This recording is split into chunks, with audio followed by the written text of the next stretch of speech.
அனைவருக்கும் வணக்கம். சற்று முன்பு வெளியான முக்கிய அறிவிப்பு.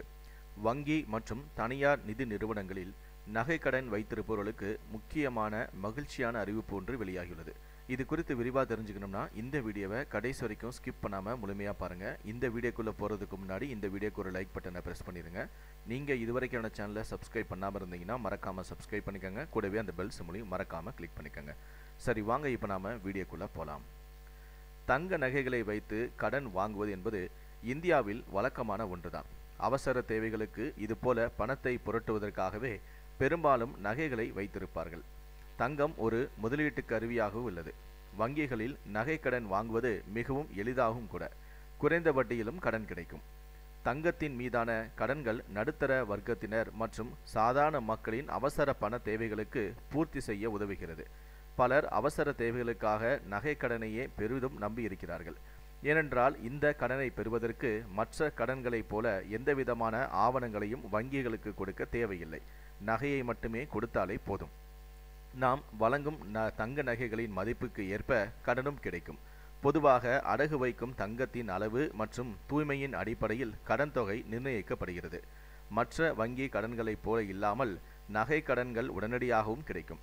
தங்கத்தின் மீது கடன் வாங்கும் முன் எந்த வங்கியில் குறைந்த வட்டி விகிதத்தில் கடன் கிடைக்கிறது என்று நாம் பார்க்க வேண்டும் என்றும், வங்கிகள் மற்றும் நகைக்கடன் வழங்கும் நிதி நிறுவனங்களில் நகைக்கடன் வாங்கியவர்கள் முழு தொகையும் செலுத்த முடியாமல் வட்டியை மட்டுமே செலுத்தி வந்து அசல் கட்ட முடியாமல் நகையை மீட்க முடியாத நிலை இருந்து வந்தது.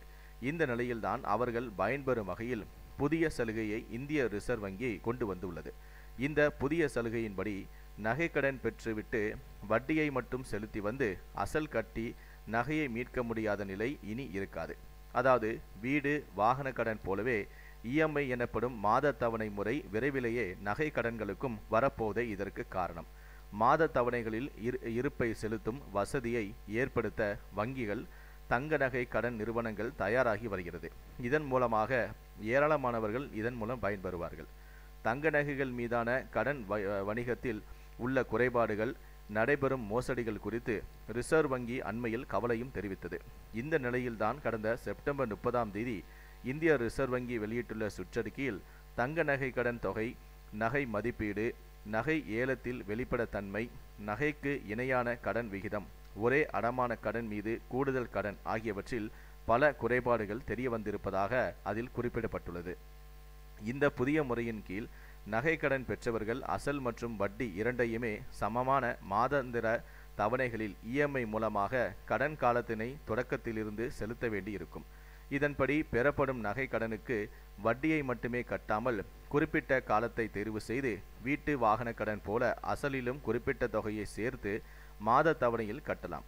இதனால் குறிப்பிட்ட ஆண்டுகளில் நகைக்கடன் அடைவதுடன் அசலையும் கட்ட முடியாமல் நகைகளை ஏலம் விடப்படுவது தவிர்க்கப்படும். இதனால் வாடிக்கையாளர்களுக்கு நன்மையும் ஏற்படும். இதன் மூலமாக நகை கடன் வாங்கியவர்கள் மகிழ்ச்சி அடைந்தும் உள்ளனர். தனிநபர் கடனானது 11% மட்டுமே வளர்ந்த நிலையில் தங்க நகை கடனானது வணிகமானது 51% வளர்ச்சியடைந்துள்ளது குறிப்பிடத்தக்கது.